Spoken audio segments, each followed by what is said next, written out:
7, e hoje nós estaremos meditando do versículo 20 até o versículo 37, estaremos, se Deus quiser, chegando ao fim deste capítulo.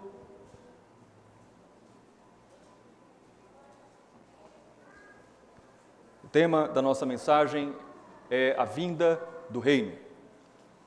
Evangelho segundo escreveu Lucas, capítulo 17, versículo 20 ao 37, a palavra de Deus nos diz: Indagado pelos fariseus sobre quando viria o reino de Deus, Jesus lhes respondeu: o reino de Deus não vem com visível aparência. Nem dirão, ele está aqui, ou lá está ele, porque o reino de Deus está entre vocês. A seguir, Jesus disse aos seus discípulos: virá o tempo em que vocês desejarão ver um dos dias do Filho do Homem, mas não verão. E dirão a vocês, ele está aqui, ou lá está ele. Não saiam, nem sigam essa gente. Porque assim como o relâmpago, que resplandece e brilha de uma extremidade do céu até a outra, assim será no seu dia o Filho do Homem. Mas é necessário que primeiro ele padeça muitas coisas e seja rejeitado por esta geração. Assim como foi nos dias de Noé, será também nos dias do Filho do Homem. Comiam, bebiam, casavam e davam-se em casamento. Até o dia em que Noé entrou na arca, veio o dilúvio e destruiu todos. O mesmo aconteceu nos dias de Ló. Comiam, bebiam, compravam, vendiam, plantavam e edificavam. Mas no dia em que Ló saiu de Sodoma, choveu do céu fogo e enxofre e destruiu todos. Assim será no dia em que o Filho do Homem se manifestar. Naquele dia, quem estiver no terraço e tiver os seus bens em casa, não desça para tirá-los. E, de igual modo, quem estiver no campo, não volte para trás. Lembre-se da mulher de Ló. Quem tentar preservar a sua vida, a perderá. E quem a perder, esse a salvará. Digo a vocês que naquela noite 2 pessoas estarão numa cama, uma será levada e a outra será deixada. 2 mulheres estarão juntas moendo trigo, uma será tomada e a outra será deixada. 2 estarão no campo, um será tomado e o outro será deixado. Então perguntaram a Jesus: onde será isso, Senhor? Ele respondeu: onde estiver o corpo, aí se ajuntarão também os abutres. Vamos orar mais uma vez, pedir ao Senhor a sua bênção sobre as nossas mentes, sobre os nossos corações. A tua palavra está diante de nós, ó Senhor. Que bênção é para nós. Que bênção foi para nós, ao longo deste dia, sermos alimentados materialmente, pão e água. Agora, a tua palavra está para nos alimentar espiritualmente. E nós queremos ser saciados, tanto da nossa sede, como da nossa fome, da justiça do Senhor, que vem da Tua palavra. Por isso eu suplico ao Senhor, que conceda a mim o que eu preciso, porque sou apenas um homem. Necessito completamente da Tua graça sobre a minha vida, sobre a minha mente, sobre os meus lábios, para que eu transmita a Tua palavra e a Tua voz, não a minha, a Tua voz seja ouvida. Da mesma forma, ó Deus, reconheço de novo diante do Senhor que estes que estão ouvindo a Tua palavra necessitam da Tua graça também, para que o seu coração seja aberto para crer, para que a Tua palavra entre, penetre e caia em boa terra e gere frutos dignos do Senhor, frutos de arrependimento. Fale com cada um destes que aqui estão, abre o seu coração, santifique aqueles que já são Teus, chame da morte para a vida aqueles que não são Teus, que estão afastados dos Teus caminhos, que andam em rebeldia, que andam sem se preocupar com a Tua vontade. Faz a Tua obra, ó Espírito Santo, com poder, enquanto o Senhor mesmo me concede ousadia para pregar a Tua palavra. Assim eu oro a Ti, agradecido por este privilégio, por esta oportunidade e pelo que o Senhor há de fazer. Oro em nome de Jesus, nosso Senhor. Amém. Podem sentar, irmãos, por favor.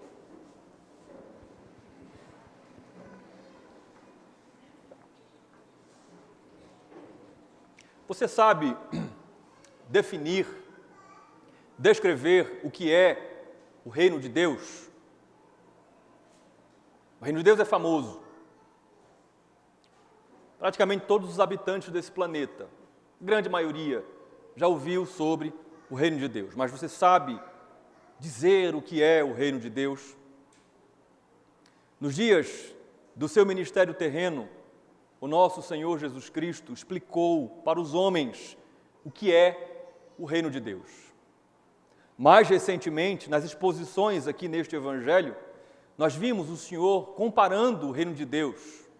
Ele disse que o reino de Deus é semelhante a um minúsculo grão de mostarda, que germina, cresce e se torna uma grande árvore, de modo que as aves se abrigam nela. Assim, segundo Jesus, é o reino de Deus.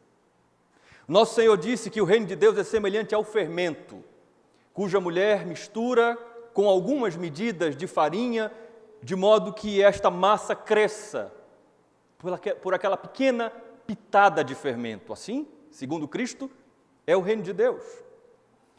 Jesus disse que o reino de Deus é uma pérola de inestimável valor, cujo negociante, achando-a, vende tudo que tem para comprar aquela única pérola. Jesus disse que o reino de Deus é como uma rede que é lançada ao mar e apanha todo tipo de peixes. Os bons, eles são separados num cesto, e os ruins são jogados fora. Jesus disse que o reino de Deus é como um homem que semeou uma boa semente, mas de noite entrou alguém e lançou a semente do joio. Mas, no devido tempo, haverá colheita, disse Jesus, e a separação entre o joio e o trigo. Assim é o reino de Deus. Jesus disse ainda que o reino de Deus é semelhante a 10 virgens, que ainda muito cedo, ainda de madrugada, saem ao encontro do seu noivo, preparadas, ataviadas, prontas para casar, porque na verdade elas não sabem a hora em que o noivo chegará. Assim é o reino de Deus. O reino de Deus, segundo Jesus, é semelhante ao dono de casa que contratou trabalhadores para a sua vinha, para trabalhar na sua plantação de uvas, com o intuito de, no fim do trabalho, receberem o salário, receberem a recompensa. De modo, igreja, que não faltou ensino que define, que traz para nós, homens, a realidade do que é o reino de Deus. O reino de Deus é real. Os homens não devem duvidar disto, do reino de Deus. E pensando bem, de fato, muitos não duvidam da existência de Deus e da existência do seu reino. Não duvidam. Admitem, Deus existe, o reino dele existe. Mas então essas pessoas se perguntam, será que este reino se revelará, esse reino que o pastor está se referindo, nas palavras de Jesus, será que esse reino, de fato, se revelará plenamente a nós? A segunda pergunta que geralmente fazem, quando se manifestará? Quando virá até nós o reino de Deus? Essa indagação, essa pergunta foi feita ao Senhor algumas vezes durante o seu ministério terreno. E era uma pergunta razoável, porque afinal de contas, João Batista, em Mateus 3:2, por exemplo, falou: arrependei-vos, porque é chegado o reino dos céus. O próprio Senhor Jesus, segundo Mateus capítulo 4, versículo 17, também inicia o seu ministério terreno pregando e dizendo que é chegado, deve haver arrependimento porque é chegado o reino de Deus. Ele estava próximo.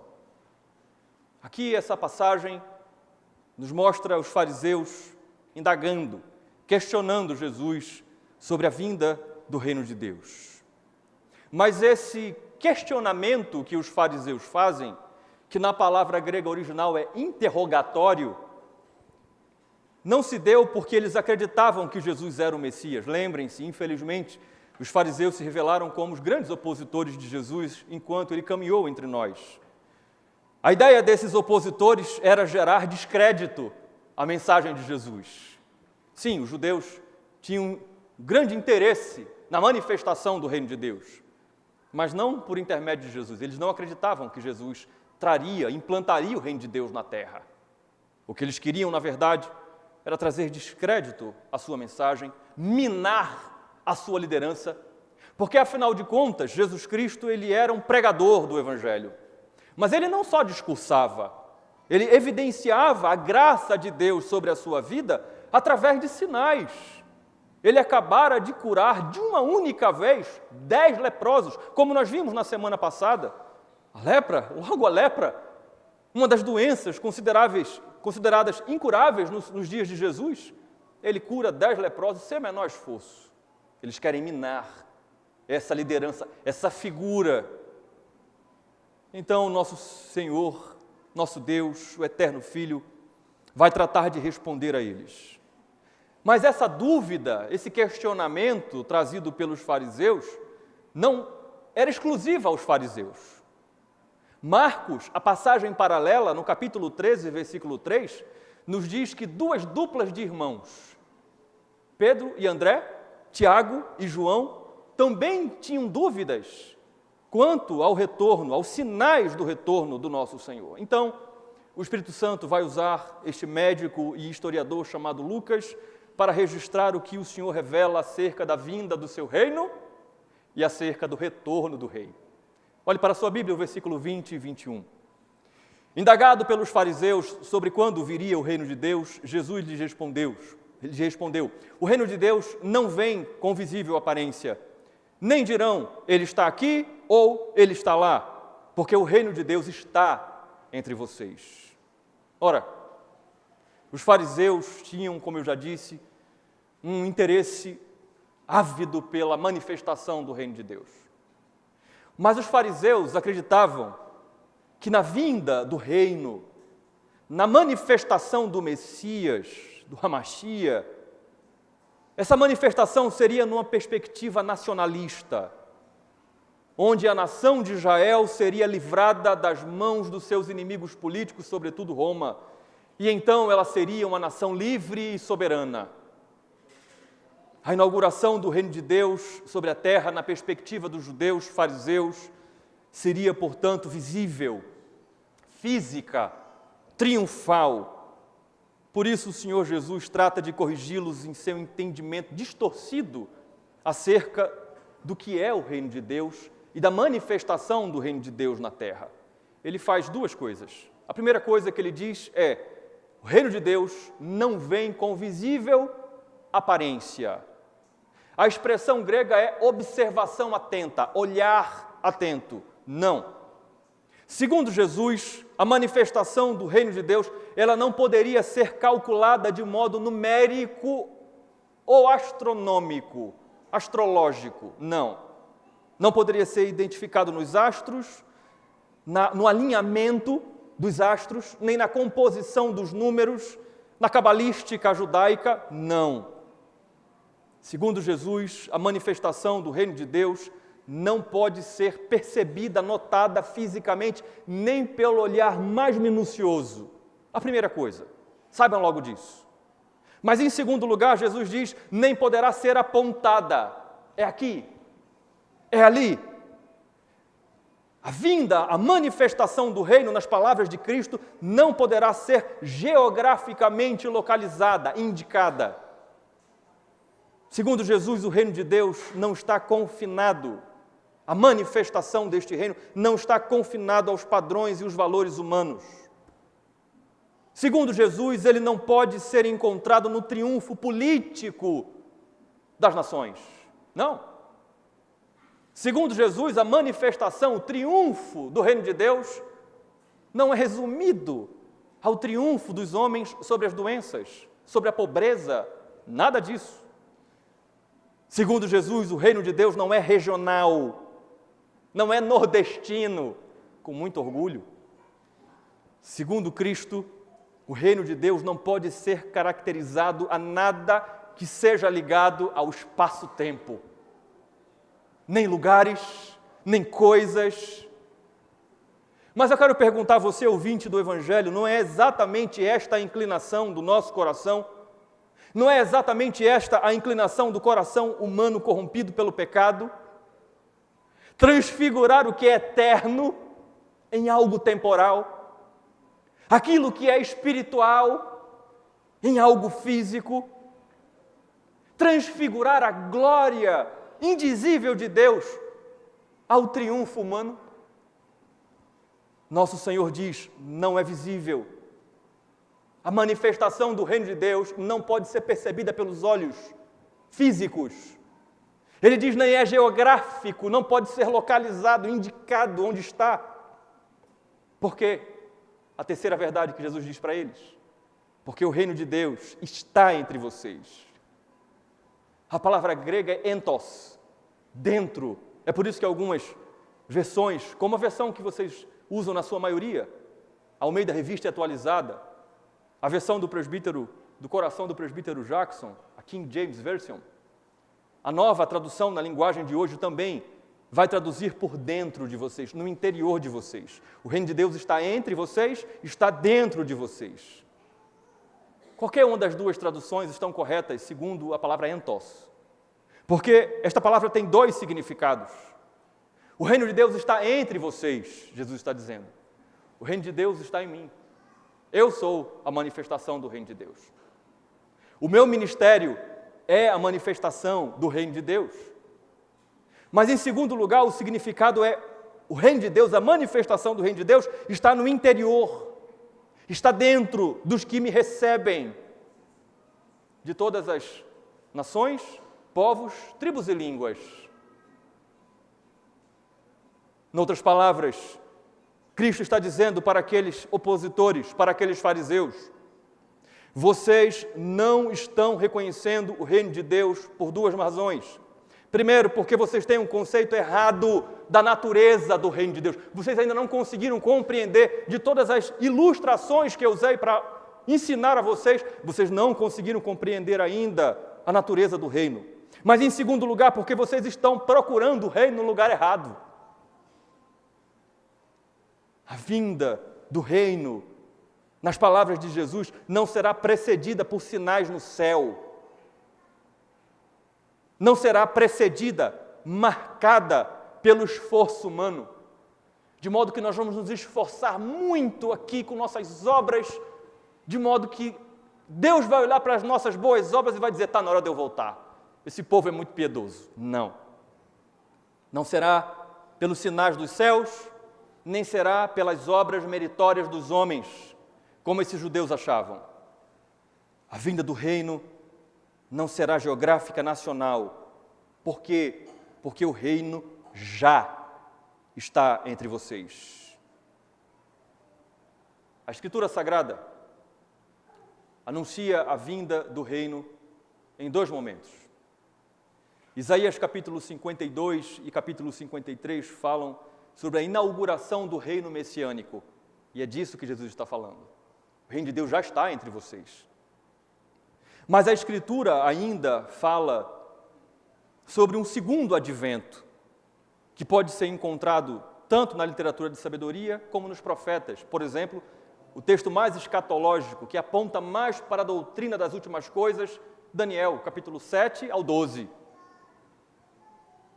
Então, com base nessa segunda vinda, nesse segundo advento, nessa segunda manifestação do reino, na pessoa do retorno do Messias, Jesus se volta para os seus discípulos e vai falar agora sobre a sua futura vinda. Veja o versículo 22 e 23. A seguir, Jesus disse aos seus discípulos, virá o tempo em que vocês desejarão ver um dos dias do Filho do Homem, mas não verão. E dirão a vocês, ele está aqui, ou lá está ele. Não saiam, nem sigam essa gente. Nosso Senhor está falando de um tempo em que a sua igreja não desfrutaria da sua presença física. Nós meditamos um pouco sobre isso no sábado do silêncio, na semana passada. Ele está falando sobre este tempo, um tempo em que a igreja não desfrutaria da sua presença física, um tempo em que os seus discípulos, o seu povo, desejaria ver um dos seus dias. O verbo desejar aqui, ele é muito importante. Ele significa girar em torno de algo. Significa um desejo, uma aspiração intensa por uma coisa particular. Jesus está dizendo, haverá um dia em que vocês desejarão, em que a vida de vocês girará em torno disso. Ver um dos dias da manifestação do Filho do Homem. E vocês não terão isso ainda. É muito interessante porque esse verbo desejar ele está no futuro ativo indicativo. Isso quer dizer que ele não dá a ideia de uma possibilidade. Talvez isso aconteça. Não. Jesus está dizendo, haverá dias em que vocês desejarão ardentemente isso, a minha presença. Haverá um dia em que tudo na vida de vocês, tudo na vida do meu povo vai girar em torno disso. A expectativa do encontro comigo. Nosso Salvador não está dizendo que aqueles que de fato receberam o reino em seus corações, talvez aspirem vê-lo. Não. Ele está dizendo, haverá um dia em que vocês desejarão intensa e particularmente estar comigo. A vida de vocês girará em torno disso. Então eu tenho que perguntar a você que está ouvindo o Evangelho aqui nessa noite. Essa é a sua condição? Eu comecei perguntando se você sabia definir o que era o reino de Deus. Já estamos vendo pelos versículos 20 e 21 o que é o reino de Deus. Não é visível, não é geográfico, não está associado a coisas temporais. Ele já está entre nós. Então, com base no versículo 22 e 23, com base no verbo desejar, aspirar, eu quero perguntar a você, eu quero chamar você a fazer uma análise honesta da sua própria vida, da sua própria condição. Esta é a sua condição. Você deseja mais do que tudo nessa vida, esse algo particular, o que? Se encontrar com Cristo, segundo o apóstolo Paulo, o que é incomparavelmente melhor. A sua vida gira em torno disso, do segundo advento. Você deseja de todo o seu coração e com todas as suas forças o retorno do Rei? Ou não? Ou você está por aqui hoje por um acaso? Porque alguém chamou você? Ou não? Já é um desafio muito grande para você se sentir motivado para estar na presença de Deus em culto. Reflita qual é a sua condição, ouvinte do Evangelho. Jesus diz, haverá um tempo em que desejarão, mas não me verão. Então dirão a vocês, ele está aqui, lá está ele. Não saiam. O verbo sair é não se afastem do lugar que vocês estão em outra direção. Não saiam, nem sigam ir atrás com a intenção de alcançar. Não saiam do lugar que vocês estão com o intuito de ir para outro, seguindo pessoas com o intuito de alcançar essas pessoas. Não façam isso. Não sigam essa gente, antropós, um termo genérico para identificar a humanidade. Não siga ninguém que não tenha a perspectiva correta do reino. Não faça isso. Obviamente que quando nós olhamos para essas palavras, a primeira inclinação do nosso coração é interpretar as palavras de Jesus a partir de figuras que se apresentam como a reencarnação de Jesus. E você sabe que no nosso país tem uma pessoa, tem um senhor que diz que é a reencarnação de Jesus. Ficou famoso com isso. A primeira inclinação do nosso coração é pensar naqueles falsos mestres, aqueles líderes de seitas que querem marcar na agenda, no calendário, o dia do retorno de Jesus. E, de fato, eu quero dizer a você que esses falsos mestres, esses falsos cristos, eles têm enganado a muitos ao longo da história e não é à toa que o Senhor nos adverte a não sairmos de onde nós estamos, não sairmos da palavra de Deus e irmos atrás, seguir esta gente. Mas eu quero fazer uma advertência a vocês ainda. Esquecendo um pouco dessas falsas reencarnações de Jesus, esquecendo um pouco desses falsos líderes que querem marcar a data do retorno de Jesus, eu quero chamar a atenção para um perigo maior, de pessoas que apontam, Jesus está aqui, Jesus está ali, e que tem assediado e tem aliciado a muitos e tem enganado a muitos. Deixa eu dizer a você que muitos falsos profetas têm se levantado e ainda se apresentam como aqueles que são observadores minuciosos do reino. Aqueles que dizem que encontraram a Cristo aonde ninguém tinha conseguido notar. E então, esses falsos mestres dizem, Cristo e o seu reino está na teologia da prosperidade, está na quantidade de bens que você conseguir adquirir nessa vida. Cristo e o seu reino está aqui, aonde nós temos saúde para oferecer a você, restauração do seu casamento, prosperidade financeira. Esses falsos mestres dizem: Cristo está no sucesso, porque você não foi chamado a viver como cauda, mas como cabeça. Eles dizem: Ele está aqui. Dizem: você só precisa ter fé, você só precisa fazer o propósito, você só precisa beber dessa água ungida, você só precisa passar debaixo deste pano ou desta cruz. Faça isso, esses falsos mestres dizem, e o reino de Deus se manifestará para você. E você verá a manifestação de Cristo na sua vida.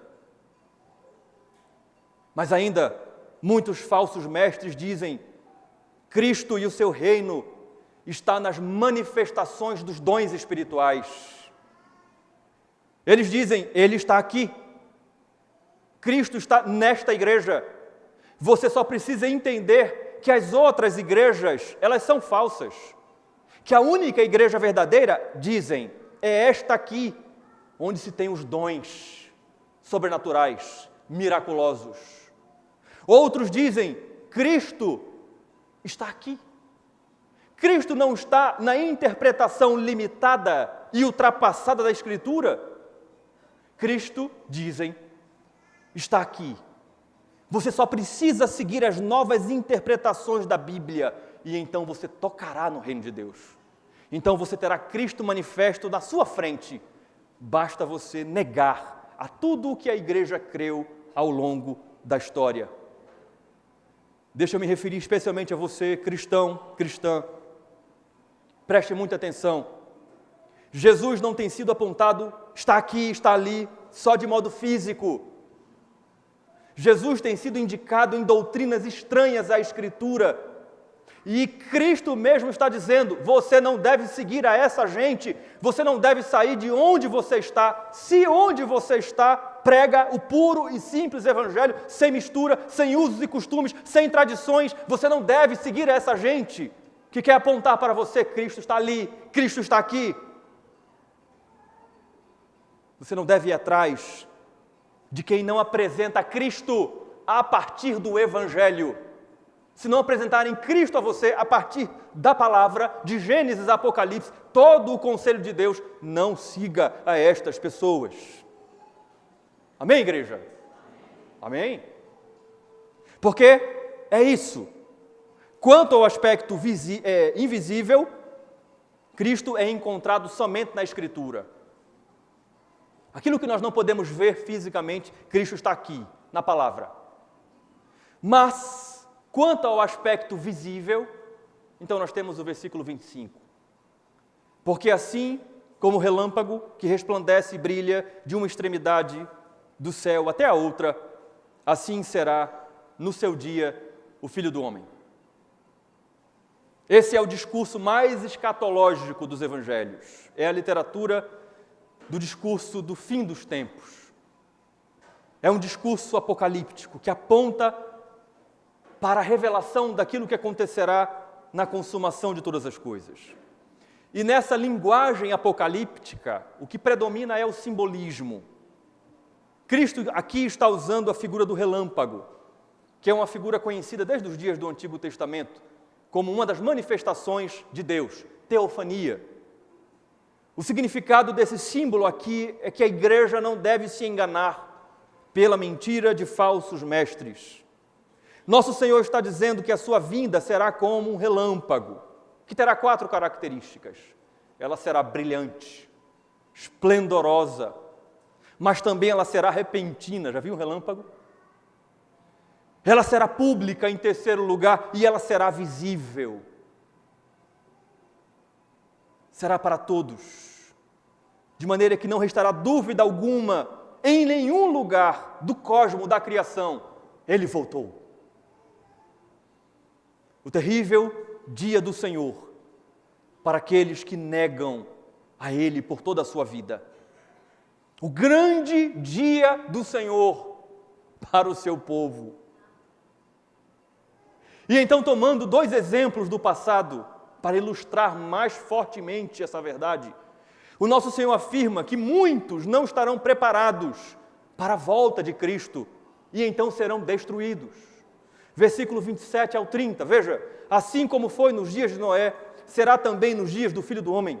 Versículo 27, comiam, bebiam, casavam e davam-se em casamento, até o dia em que Noé entrou na arca, veio o dilúvio e destruiu todos.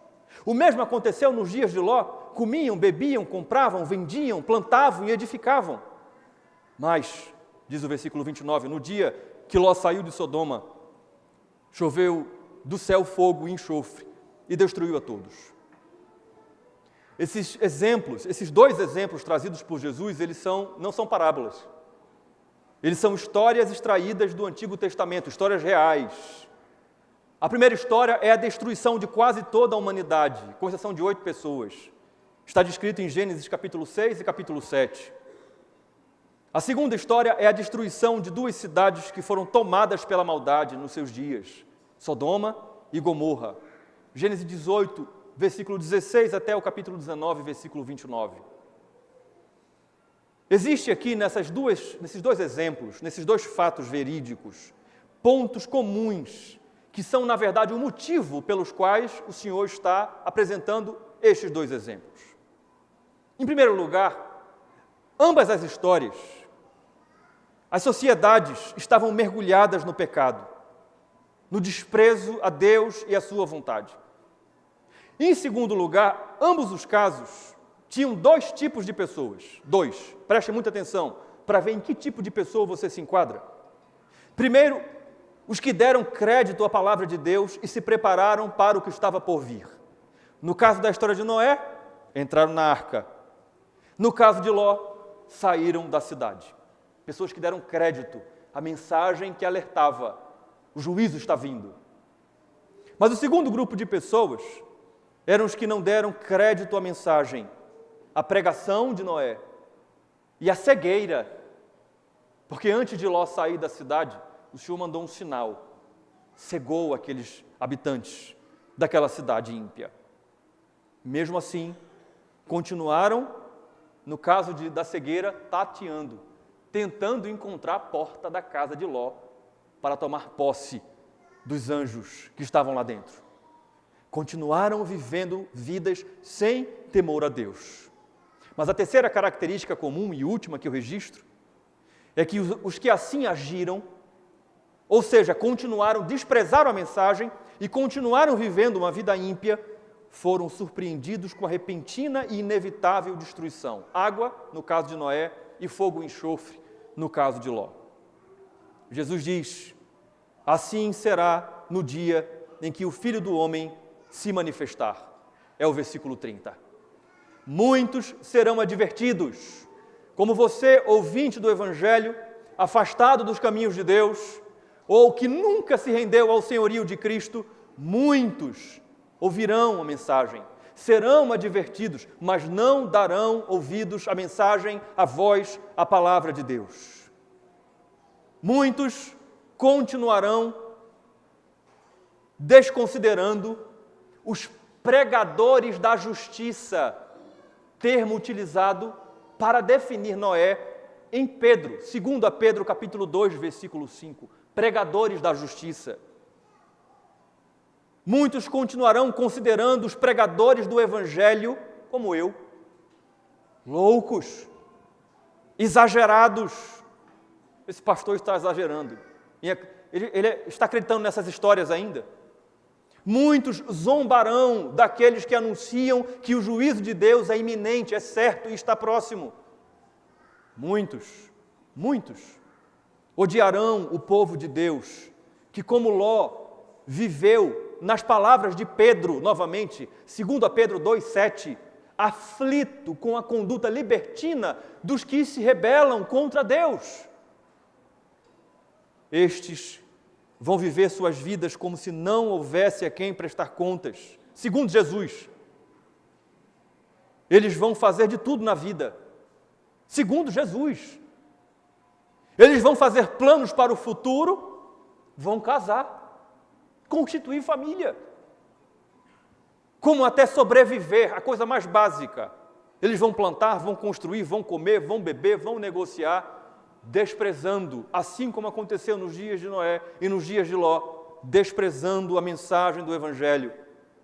Mas Jesus diz, em sua rebeldia, aqueles que permanecerem assim, todos serão repentina e totalmente destruídos pela manifestação final da ira de Deus. Novamente estamos ouvindo sobre a ira.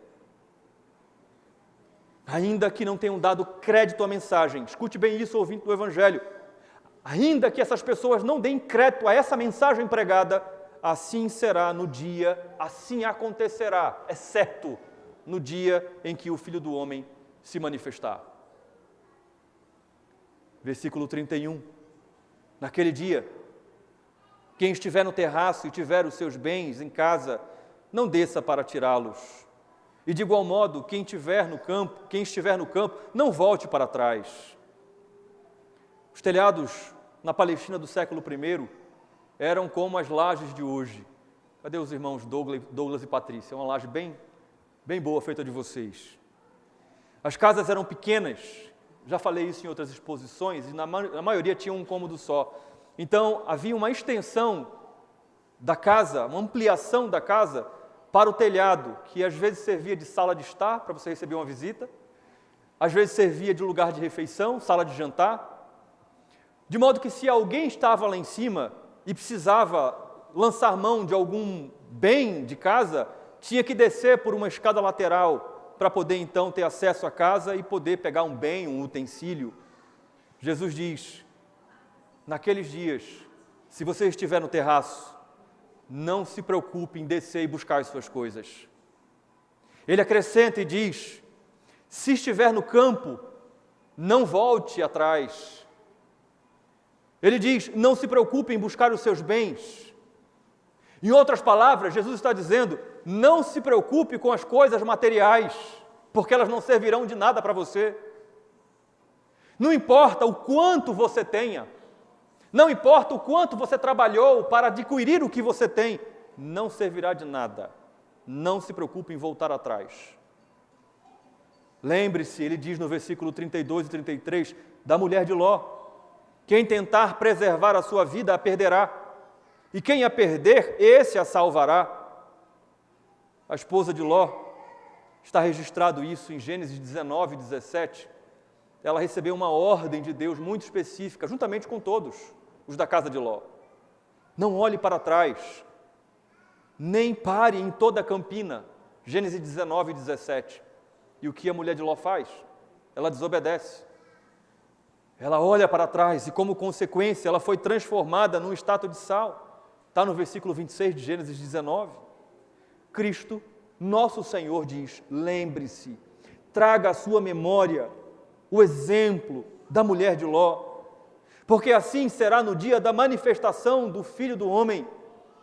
Quem tentar, o verbo é quem buscar alcançar o que se deseja, preservar, quem tentar manter seguro, quem tentar proteger contra danos a sua vida, a sua alma, esse a perderá, esse vai falhar em tentar preservar a sua vida, em tentar manter a sua vida. O verbo perder aqui é destruir. A sua vida será destruída. Aqueles que tentarem preservar a sua vida terão a sua vida destruída.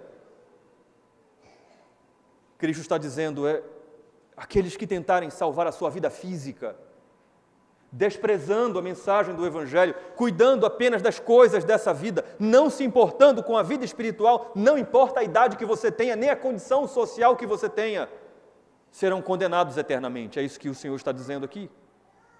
Mas, por outro lado, aqueles que abrirem mão das coisas desse mundo, viu, jovem, moça, rapaz? Aqueles que em Cristo se declararem mortos para o mundo, mortos para a vida rebelde, independente de Deus, esses serão preservados com vida por toda a eternidade. É isso que Cristo está dizendo. Assim, Cristo afirma mais profundamente ainda, para que não reste dúvida para mim e para você, que não existe uma terceira via. Não existe. É isso que acontecerá. Salvação ou destruição.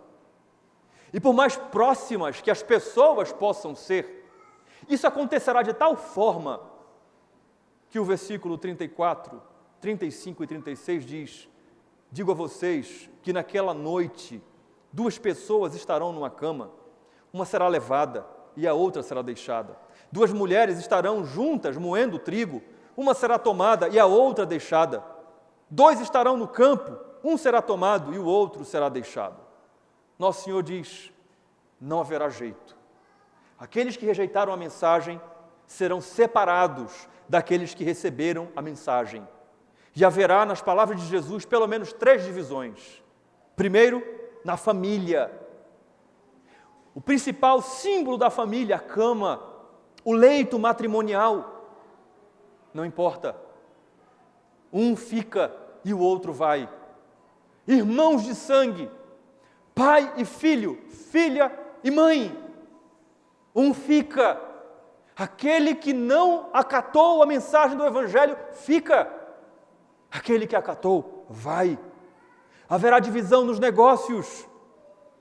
Estarão 2 moendo trigo, e era necessário de fato 2 pessoas.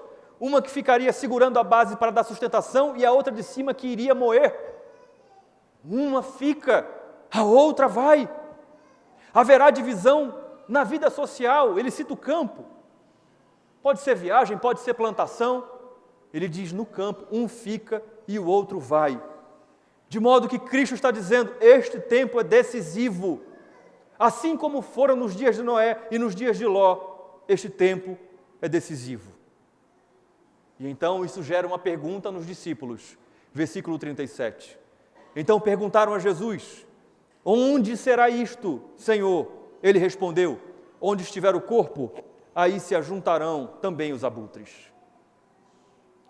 As revelações apocalípticas, escatológicas de Jesus impactaram os seus ouvintes. A ideia é que talvez eles ficaram até um pouco desnorteados, de modo que a pergunta agora não é mais quando, percebe? É onde isso vai acontecer.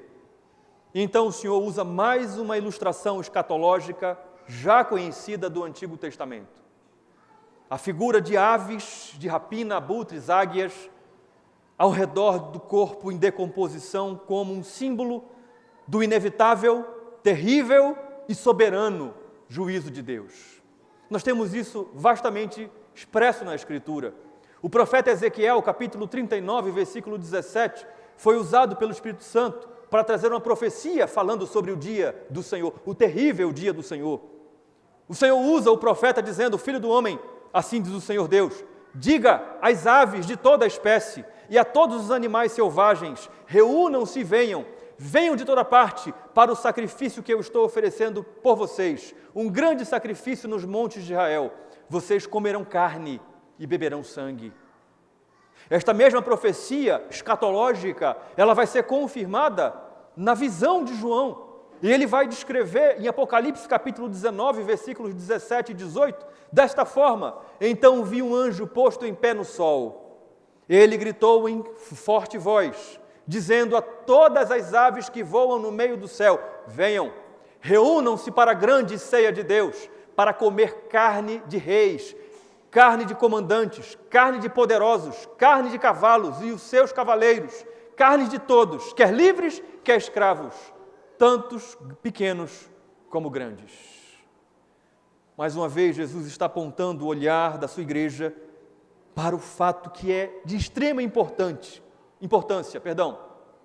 O importante não é quando, nem é onde, mas o fato importante é: o grande e terrível dia do Senhor vem em breve e de modo repentino. Mas temos que voltar ao versículo 25, que não foi esquecido nessa exposição. Entre uma fala e outra, Jesus disse assim: mas ainda não. Mas ainda é necessário que primeiro ele padeça muitas coisas e seja rejeitado por esta geração. Versículo 25. Isso aconteceu nos dias do Senhor. O Senhor foi rejeitado por aquela geração, nós sabemos. Ele foi morto, ele foi crucificado, mas ressuscitou ao terceiro dia e vivo está eternamente. Amém. Aqui nós temos a revelação da palavra de Deus. De um lado, o reino de Deus já está entre nós. Por outro, o rei ainda não voltou, mas ele voltará. Então eu quero encerrar essa mensagem me dirigindo de modo muito específico a você que está ouvindo o Evangelho. Você tem se preparado para se encontrar com o rei? Você tem procurado encontrar o reino de Deus em coisas visíveis, passageiras, temporárias, efêmeras? O que você espera do reino de Deus? Você espera resultado? Você espera aquilo que o reino de Deus pode te oferecer nesta vida, como prosperidade material? Talvez você esteja aqui ouvindo o Evangelho e você esteja diante de uma situação muito séria. Talvez você esteja entendendo de modo mais profundo agora que talvez você não tenha mais compromisso com Deus porque você não tem uma concepção, ou não tinha uma concepção correta acerca do reino de Deus. Talvez você achasse, como esses fariseus, como esses religiosos, que o reino de Deus ele é visível, ele é triunfal na perspectiva humana. Talvez você pense que o reino de Deus ele seja marcado por algum tipo de evento humano, geográfico, físico, territorial. Talvez você seja um ouvinte do Evangelho já há algum tempo. Talvez você tenha ouvido outras mensagens da Palavra de Deus, além desta que você está ouvindo hoje. Mas talvez você esteja sendo semelhante àqueles que viveram nos dias de Noé e de Ló. Talvez você pense que o pregador, que a igreja está exagerando, está falando de algo que não vai acontecer. Se esse é o seu caso, arrependa-se, creia no Evangelho antes que seja tarde demais. Porque depois que Noé entrou na arca, não houve mais salvação para os que ficaram fora. Depois que Ló saiu da cidade, não houve mais salvação para aqueles que ficaram naquela perversa cidade. Arrependa-se antes que seja tarde demais. Antes que você não tenha uma nova oportunidade de se render a Cristo. Mas eu também quero me dirigir a você, Igreja do Senhor. Ouça as palavras do seu Deus, do seu Rei. O reino de Deus já está entre vocês. O reino de Deus já está em vocês. Não duvidem disso em hipótese alguma. Se apropriem de todos os benefícios do reino, do Rei. Nós somos seus súditos e nós podemos, a despeito do que nós enfrentemos nessa vida, de toda e qualquer privação ou provação que nós passemos, nós fomos agraciados com a manifestação do Rei, do seu reino em nós. Quando nós dissemos para que todo o cosmo pudesse ouvir, eu sou pecadora e apenas em Cristo eu posso encontrar a minha salvação. O reino de Deus se manifestou para nós. Já. Mas, ainda não podemos desfrutar da presença do Rei. Ele ainda não chegou. Entretanto, Igreja do Senhor Jesus Cristo, o Evangelho diz a você, mais uma vez garante a você, que Ele está voltando. Será o terrível dia para aqueles que negam o seu nome, mas será o grande dia do encontro do noivo com a noiva. Será esse dia que nós não sabemos quando será, mas esse dia virá. Existe um cronômetro regressivo, o tempo está correndo de trás para frente. Então nós encontraremos com Ele, e então veremos como Ele é, e conheceremos como somos conhecidos, nas palavras do apóstolo Paulo, cheio do Espírito Santo. Anime-se, igreja, continue pregando o Evangelho para aqueles que estão perdidos, para aqueles que estão sem Cristo, e continue se preparando, continue investindo toda a sua vida, continue olhando para este retorno triunfal do Rei e continue fazendo com que a sua vida gire em torno disso. Tenha isso como maior anelo, maior anseio, maior desejo do seu coração. Tenha outros desejos, tenha outros anseios, outros anelos, outros planos, todos colocados debaixo, submissos ao senhorio de Cristo. Mas em todos os anelos da sua vida, em todos os desejos do seu coração, a sua vida esteja voltada, girando em torno da expectativa do retorno do Rei. Que o Senhor aplique a sua palavra aos nossos corações. Amém.